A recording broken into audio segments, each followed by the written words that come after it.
Oggi ci troviamo qui al palazzetto perché c'è un evento importante e diciamo di rilievo. Ecco, ce ne parli? Allora, abbiamo fatto questa cooperazione con le scuole secondarie, con le scuole medie, 4 istituti comprensivi per fare un torneo di pallacanestro. Molti ragazzi di scuola media sono già tesserati con la Real Basket, quindi la pallacanestro ad Agrigento è un'attività sportiva che ha da tanti anni la sua storia, quindi riesce facile a organizzare questo. Gli insegnanti e i direttori didattici delle scuole sono messi subito a disposizione, abbiamo creato questo quadrangolare che si svolge tra oggi e domani. Ecco, le scuole che vi partecipano?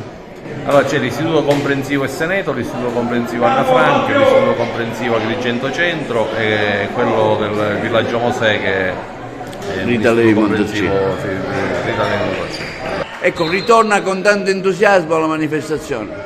Sì, ritorna una manifestazione rivolta alle scuole, anche se non è più il torneo quello classico che si faceva, il trofeo di carnevale con le scuole superiori di molti anni fa.